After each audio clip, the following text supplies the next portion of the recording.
he has now got that target on his back. Everybody wants to knock you off that pedestal now. So in the next 12 months, he won't get an easy game.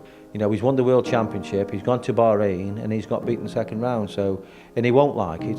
You could tell how he walked off the stage. You know, he was annoyed with himself. He really has put darts back on the map. Hello, welcome along to Tungsten Talk here at the MODUS Super Series, where we have the 16-time champion of the world, Phil Taylor, in the studio. A man who unfortunately we're not seeing on the professional circuit anymore, but we're going to see what he thinks about the modern landscape of Luke Littler to the very top of the sport. And Luke Littler fever is just seemingly all over the sport right now. Have you ever felt and seen a buzz such as the one that Luke Littler's providing right now? No, I haven't. The only time I've ever seen a buzz like this is when you're on a 9-darter. And when Eric Bristow was at his best. I mean, he was electrifying. You know, the atmosphere in a venue. You knew when Eric walked in the door, if he was the other end of the building for some reason, he'd just got that personality and that electrical field around him when Eric walked in. And Luke's getting the same.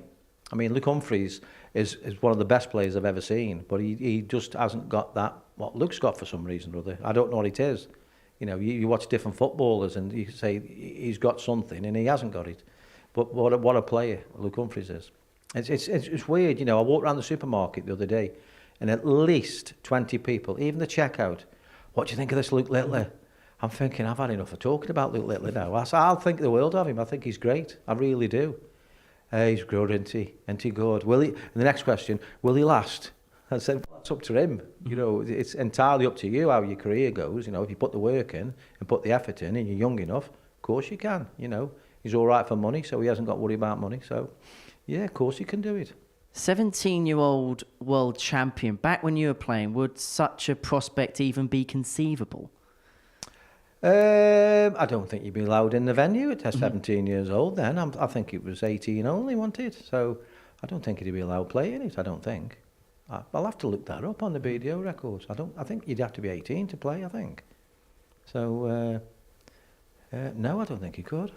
And the impact he's had on the sport in a short space of time, that run, the first run to the World Championship final, there was... You can't get his dart, you can't get anything, any of his products at all. They're sold out. You know, I'd sometimes order stuff off Target for friends, and you can't. You know, there's a waiting list for them. I know I'll go top of the list, like, but I still have to wait. I might have to wait 6 weeks now for a set of his darts. He really has put darts back on the map. And I suppose that's the impact of it, because it feels like Luke has got an aura about him, a little bit like some of the real top sports stars that we've seen in recent years, like Roger Federer, like Rafa Nadal, a bit like Ronnie O'Sullivan maybe you could make comparisons to as well, where it feels like whenever he's playing, people will make sure that they're going to watch him play because they feel like maybe something special is going to happen when he's on the hockey. Yeah, I noticed the other night, after his game, half the crowd went. And that's why they used to put me on last, because if they put me on early doors, they'd lose half the crowd, they'd all go. It's a strange one, he has got that. I used to watch Paul Gascoigne, he got it. When he came on the pitch, it was like, what's he going to do? Sometimes he didn't play that well, but Ronnie O'Sullivan's the same. I'm good friends with Ronnie, and when Ronnie plays, it's which Ronnie turns up.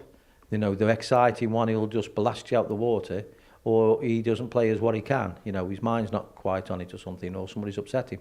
But Luke's the same. You know, when he comes on that dartboard, you don't know which Luke Littler's going to turn up. And that's the excitement, and also, it must be great for the other players. But the only thing now, and I said this to the Sun the other day, that he has now got that target on his back. Everybody wants to knock you off that pedestal now. So in the next 12 months, he won't get an easy game. And he'll have players, I call it the Man United syndrome, when they're the best. You'll get teams playing the best they've ever played against you. And Luke will have players playing their best games. I had it. You know, I played players what weren't very good, and they're playing me, and I'm going to 140, 140, I'm thinking, oh no. And then when I come off, I never played like that before. I said, well, you've got it. You've just got to bring that out now. So as someone that's been there at the highest level, won multiple world titles, now that Luke's got that target on the back as world champion, how has he got to deal with that? How did you deal with being the man that everybody wants to bring down? You do get used to it. You get used to it. It doesn't bother you at the end of it. It's when people are talking about you is the best compliment you can have, really. You know what I mean? Whether they're moaning about you, he's won again or whatever, it's the best compliment you can have, because when people don't talk about you, that means you're no good anymore. But Luke's going to have to learn, you know, and unfortunately, in any sport, you learn the hard way. You know, in boxing, you learn by getting punched. Football, you learn by getting beaten. And in darts, unfortunately, you learn by getting beaten. So, you know, he's won the World Championship, he's gone to Bahrain, and he's got beaten the second round. So, and he won't like it. You could tell how he walked off the stage, you know, he was annoyed with himself. But with me, I wouldn't have gone on holiday, especially Benidorm. I wouldn't have gone Benidorm because it's a lot of stag parties there. You know, with him being so famous, it's not safe for him. So I would have gone straight back to the practice board and got ready for Bahrain. But it is difficult when you're 17 or 18. You want to go out and enjoy yourself and have a holiday. I don't blame him. But I was in my 30s, so it was different for me. I'd done all that before, so I wasn't interested.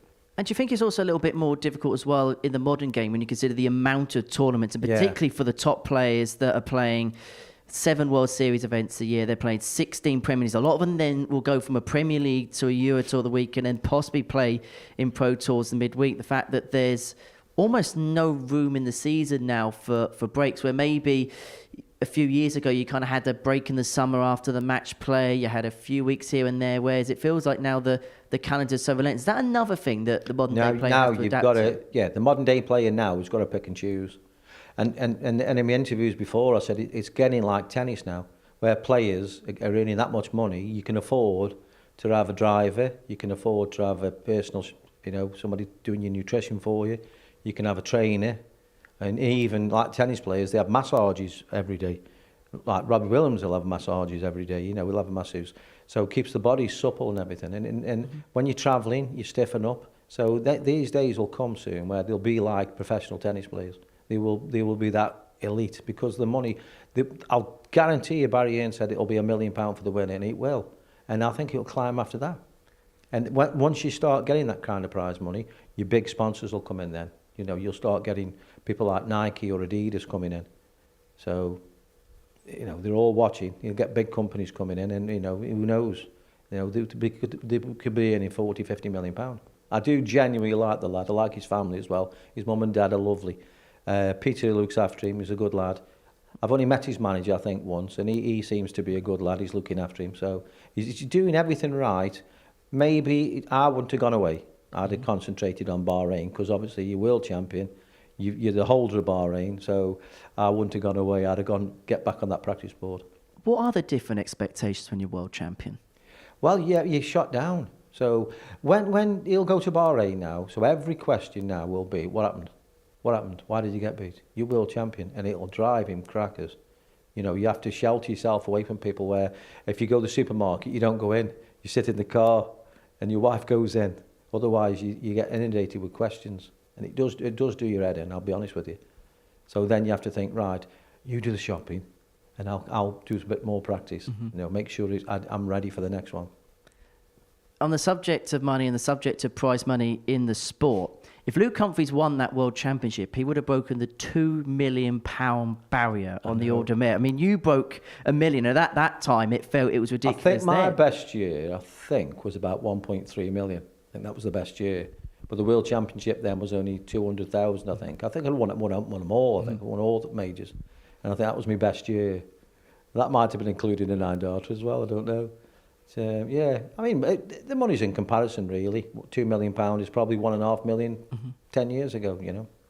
But it's incredible to think that that's the type of money that's in the sport now. And those are the opportunity for players. And not just the players right at the very top of the game, but there's players now further down the rankings that maybe in the past did have to mix daytime jobs with playing darts, that actually they can forge a career even though they may well be, say, 40, 50, maybe just slightly below the world rankings. Yeah. Well, you guarantee your prize money.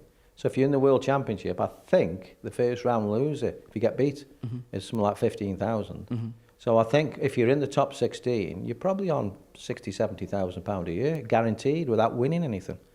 And that's why the game will get so professional. I mean, somebody now can earn 70, 80,000 pound a year. You know, you're on a train driver's wage, aren't you? It's fantastic. And I suppose as well, coming with it is sacrifices. And obviously with things like the Pro Tour moving to midweek, players having to commit to things like Euro Tour. I suppose there's a commitment level now that has to be made in the sport that maybe when you were playing there wasn't. You have to be. I was a little bit selfish, really. Not selfish towards people, but selfish towards myself. I didn't let myself go out much. Very rare I went out. If I was at home, I was at home. When I was playing in tournaments, I'd play my tournament. I'd make sure there was something for when I got back, or some food or something. And then I would be in my room. And I wouldn't come out my room then. I'd go down for breakfast. I'd ask what time does breakfast open in the morning? 6 o'clock. So I'll be down at 6 o'clock because everybody else would be in bed. That was when I was younger. I mean, that changed a little bit as I got older. So, you know, I'll go down at 7, say. And then just sit in my room till time to get picked up. One of the key components now of the sport is the Premier League, and over the course of every World Championship there's a massive clamour in terms of which players should be in, which players shouldn't be in. And this year was very, very interesting because it feels like the dynamic of the sport has changed in terms of the way that players perhaps utilise themselves, their personalities, and also how they use social media. Stephen Bunting's a great example of that. Yeah. Somebody that's used I love him. TikTok and other social media platforms to really elevate their personal profiles. For you, how important do you think that part of the game is in the 21st century? Well, I never had it. You know, people do my social media for me, and I'd ask them to put things on. If they agree with it, they'll put it on. If they don't, sometimes I might want to say something, say, you're not saying that. You know what I mean? So you have to be careful what you say, obviously. But I never really had that in my era. You know, it was unknown for me. It's all new for me, this is. But it's a great platform, and it's great for your sponsors. It's great for your, you know, for boosting your career. And also, obviously, if you've got different sponsors, you can promote them as well. But yeah, it's changed. It's all different now. I suppose, is that the difference now, particularly when you look at the way modern media is consumed? Back in the day, obviously, back when you were winning world championships, it was important that darts was on a TV provider. It was on a TV network, because the days of streaming on the internet, well, they didn't exist, where now there's so many capabilities. And instead of people going to broadcast, it's almost the other way around, where players can actually broadcast themselves to the world because everyone's got a mobile phone and they can do what they want to do. Yeah, you're never alone with a mobile phone, as they say. Yeah, it's completely changed. I mean, it's the world now. I don't, you know, I'm glad I don't know about. Everybody keeps showing me things, but I don't want to know, if that makes sense. You know, I don't want to be that clever. What did I have the other day? I wanted setting up, and my granddaughter did it for me. She's 10-year-old, and she set it up. I think it was my new internet or something like that, but she set it up for me. And I was like, you're 10 years old. You're brilliant. If I had bought an Xbox for them, they'd set it up. You know, it's great now. The technology's great, but it's a bit for me. How important do you think personality is these days, particularly in the modern sport? It's all, yeah.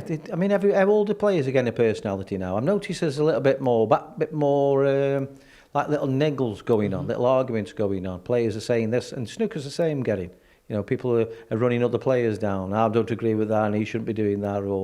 And I think it's good for the game. I think it's good. As long as they don't get too far, you know what I mean? It turns into violence type of thing. But other than that, yeah, it's fine.